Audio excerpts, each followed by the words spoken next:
CPM സംസ്ഥാന secretariat അംഗം കൂടിയായ M സ്വരാജ് തിരുവനന്തപുരത്ത് LDF എന്ന നിലയിൽ തെരഞ്ഞെടുപ്പ് സംബന്ധിച്ച് എനിക്ക് തോന്നുന്നു LDF കൺവീനർ അഭിപ്രായം പറയുന്നുണ്ടാവുമെന്ന് LDFന്റെ ഒരു വിലയിരുത്തലും മറ്റും അത്തരത്തിലുള്ള ചർച്ചകളിലേക്കൊന്നും കടന്നിട്ടില്ല. ഇന്നലെ രാവിലെ മണ്ഡലത്തിൽ നല്ല മഴയുണ്ടായിരുന്നു, പരക്കെ മഴയുണ്ടായിരുന്നു. അത്തരം കാര്യങ്ങളൊക്കെ കൊണ്ടായിരിക്കും തോന്നുന്നു ഒരുപക്ഷെ നിങ്ങൾ ഈ പറഞ്ഞ കുറവ്. അതും അന്തിമമായ കണക്കാണോ, ഫൈനലൈസ് ചെയ്താണോ, ഇനിയും അതിലെന്തെങ്കിലും മാറ്റം വരുമോ എന്നുള്ളത് അറിഞ്ഞുകൂടാ. ഞാനത് അത്രയ്ക്ക് ശ്രദ്ധിച്ചിട്ടില്ല.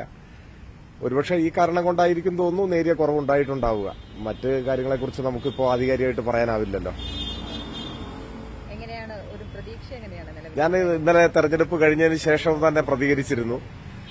അത് തന്നെയാണ് ആവർത്തിക്കാനുള്ളത്. നല്ല പ്രതീക്ഷയാണ്, നല്ല വിജയപ്രതീക്ഷയാണ്. മികച്ച വിജയം LDF നേടും എന്ന് തന്നെയാണ് തെരഞ്ഞെടുപ്പ് കഴിഞ്ഞപ്പോഴും ആ അഭിപ്രായമാണ് പറഞ്ഞിട്ടുള്ളത്. അതിൽ യാതൊരു മാറ്റവുമില്ല. നിലമ്പൂരിൽ ഒരു മാറ്റം പ്രകടമായിരുന്നു. തീർച്ചയായിട്ടും LDFന് മികച്ച വിജയം നിലമ്പൂര് നൽകും എന്ന ഉറച്ച പ്രതീക്ഷയാണ് ഉള്ളത്. ഈ ഭരണവിരുദ്ധ വികാരം ഈ തെരഞ്ഞെടുപ്പിൽ പ്രതിഫലിച്ചിട്ടുണ്ട്, അങ്ങനെ ഒരു ചർച്ച ഉണ്ടായിട്ടുണ്ട്. തെരഞ്ഞെടുപ്പ് രംഗത്തെങ്ങും അങ്ങനെ ഒരു പ്രതികരണമേ ഉണ്ടായിട്ടില്ല. ഇപ്പൊ തെരഞ്ഞെടുപ്പില് ഏതാണ്ട് 20 ദിവസം പ്രചരണ രംഗത്ത് വ്യത്യസ്ത വിഭാഗത്തിൽപ്പെട്ട ആളുകളുമായിട്ട് ഇടപഴകിയിരുന്നല്ലോ സ്ഥാനാർത്ഥി എന്ന നിലയിൽ. ഞാൻ മാത്രമല്ല, LDF പ്രവർത്തകരും എല്ലാ ജനങ്ങളുമായിട്ട് ഇടപഴകുകയാണ്. പക്ഷേ എവിടെയും നിങ്ങൾ ഈ പറഞ്ഞതുപോലെ, നിങ്ങൾ ചോദിച്ചതുപോലെ സർക്കാർ വിരുദ്ധ വികാരമോ അല്ലെങ്കിൽ എന്തെങ്കിലും സർക്കാർ നടപടികളോടുള്ള വിപ്രതിപത്തിയോ ഉണ്ടായിട്ടേയില്ല.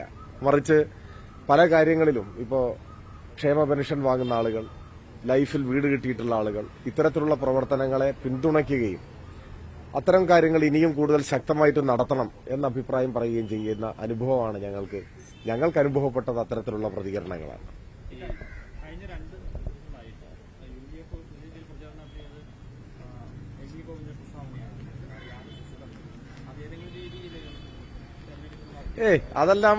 അതെല്ലാം ഏതെങ്കിലും തരത്തിൽ വിവാദം ഉണ്ടാക്കാൻ ആഗ്രഹിക്കുന്നവർ നടത്തി നോക്കിയ ഒരു പരിശ്രമം, അത്രയേ ഉള്ളൂ.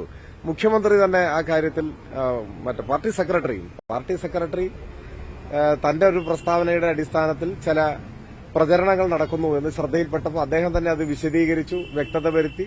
അതിനുശേഷം സാന്ദർഭികമായി മുഖ്യമന്ത്രി ആ ചരിത്ര പശ്ചാത്തലമെല്ലാം അർത്ഥശങ്കയ്ക്കിടയില്ലാത്ത വിധം വ്യക്തത വരുത്തിയിരിക്കുന്നു, കൃത്യത വരുത്തിയിരിക്കുന്നു. അതോടുകൂടി ദുർവ്യാഖ്യാനം ചെയ്യുന്നവർക്കും പ്രചരണം നടത്തുന്നവർക്കും അവര് നിസ്സഹായരായി പോകുന്ന സാഹചര്യമാണ് ഉണ്ടായത്. അതൊന്നും വേറെ ഏതെങ്കിലും തരത്തില്ല. പ്രചരണം നടത്തുകയാണെന്ന് പറയുമ്പോഴും പാർട്ടിയുടെ ഏറ്റവും മുതിർന്ന നേതാക്കളിൽ ഒരാളാണ്, പാർട്ടിയുടെ സംസ്ഥാന സെക്രട്ടറിയാണ്. താത്വികമായ എല്ലാ കാര്യത്തെയും ഗ്രഹിച്ച് നന്നായി പറയുന്ന ഒരാളുടെ ഭാഗത്ത് നിന്ന് ആവർത്തിച്ചു പറയുകയാണ്, ഞങ്ങൾ 97-ൽ അങ്ങനെ ഒരു ബന്ധം നടത്തിയിട്ടുണ്ട്, 97-ലും 96-ലും ഒക്കെ അത്തരത്തിലൊരു ഇടപെടൽ നടത്തിയിട്ടുണ്ട്. അങ്ങനെ നടത്തിയ കാര്യങ്ങൾ പറ്റില്ല എന്നെന്തിനാണ് ഞങ്ങൾ പറയുന്നത്? അത് തെരഞ്ഞെടുപ്പിന് വോട്ടെടുപ്പിന് വേണ്ടി പോകുന്ന ആൾക്കാരാണ്. അല്ല, അദ്ദേഹം അത് വിശദീകരിച്ചു. ടെൻഷൻ തോന്നുന്ന കാര്യമാണോ? അല്ല, നിങ്ങൾക്ക് അതിനെ കുറിച്ച് അറിയാത്തതുകൊണ്ടാണ്. അങ്ങനെ ഏതെങ്കിലും സാഹചര്യത്തിൽ ഒരു ടെൻഷൻ അനുഭവപ്പെടുന്ന പ്രകൃതക്കാരനല്ല ഞാൻ. പ്രത്യേകിച്ച് ഗോവിന്ദൻ മാഷയുടെ വാക്കുകൾ സംബന്ധിച്ച് ഒരു തെറ്റായ പ്രചരണത്തിന് അത് ഉപയോഗിക്കപ്പെടുന്നുണ്ട് എന്ന നില വന്നപ്പോൾ അദ്ദേഹം തന്നെ അത് വിശദീകരിച്ചിരിക്കുന്നു. കൃത്യവും വ്യക്തവും കാര്യമാത്ര പ്രസക്തവുമായി അദ്ദേഹം അത് വിശദീകരിച്ച് കഴിഞ്ഞിരിക്കുകയാണ്. അപ്പോൾ ഇനി അത്തരം കാര്യങ്ങളെക്കുറിച്ചുള്ള ഒരു ചർച്ചയ്ക്ക് ഒരു പ്രസക്തിയില്ല. ചരിത്ര യാഥാർത്ഥ്യങ്ങൾ ചൂണ്ടിക്കാണിച്ചുകൊണ്ട് മുഖ്യമന്ത്രി അതിൽ കൃത്യമായി യാതൊരു വിധത്തിലുള്ള അവ്യക്തതയും ഇല്ലാതെ കാര്യങ്ങൾ പറഞ്ഞിരിക്കുന്നു. ഇപ്പൊ ജനങ്ങളുടെ മുൻപാകെ എല്ലാം വളരെ വ്യക്തമാണ്. യാതൊരു അവ്യക്തതയും ആ കാര്യത്തിലില്ല. നമ്മളതിനെക്കുറിച്ച് ആശങ്കപ്പെടേണ്ട കാര്യമില്ല. മുഖ്യമന്ത്രി അങ്ങനെ വ്യക്തവും കൃത്യവുമായി പറയുമ്പോഴും പാർട്ടി സെക്രട്ടറി ആദ്യം പറഞ്ഞത് പൊതുമനസ്സിലുണ്ട്, അത് പിന്നെ പാർട്ടി സെക്രട്ടറി തിരുത്തി പറയുമ്പോഴും പാർട്ടി സെക്രട്ടറി വളരെ ദേഷ്യ മുഖഭാവത്തോടുകൂടിയാണ് മാധ്യമപ്രവർത്തകരോട് സംസാരിക്കുന്നതാണ്. അത് ബോധമില്ലായ്മയുടെ ഒരു ഭാഷയായിട്ട് തോന്നുന്നുണ്ടോ? എനിക്ക് മുഖഭാവത്തെക്കുറിച്ചൊന്നും പറയുന്നത് മനസ്സിലാവുന്നില്ല. മാഷ് ഓരോരുത്തർക്കും ഓരോ മുഖഭാവമല്ലേ. ഇപ്പൊ എല്ലാവർക്കും ഒരേ മുഖഭാവമായിരിക്കില്ല. പക്ഷെ മാഷ് വളരെ ഹൃദ്യമായിട്ട് സംസാരിക്കുന്ന ഒരാളായിട്ടാണ് പൊതുവിൽ വിലയിരുത്തപ്പെടുന്നത്. മാഷയുടെ ഇന്റർവ്യൂ ആണെന്ന് തോന്നുന്നത്. ഞാനതൊന്നും പൂർണ്ണമായി ഈ തെരഞ്ഞെടുപ്പ് തിരക്കിനിടയിൽ കാണാൻ പറ്റിയിട്ടില്ല.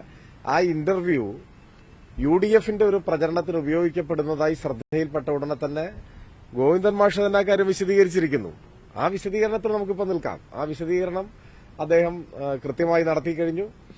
പാർട്ടി നേതാവ് കൂടിയായ മുഖ്യമന്ത്രി അത് സംബന്ധിച്ച് വളരെ വിശദമായി തന്നെ കാര്യങ്ങൾ പറഞ്ഞും കഴിഞ്ഞു. ഇനി എന്ത് വ്യക്തതയാണ്? ഇനി യാതൊരു വിധത്തിലും പ്രസക്തി ഇല്ലാത്ത ഒരു ചർച്ചയിലോ വിവാദത്തിലേക്കോ നമ്മൾ പോകേണ്ട യാതൊരു കാര്യമില്ല എന്നാണ് എനിക്ക് തോന്നുന്നത്.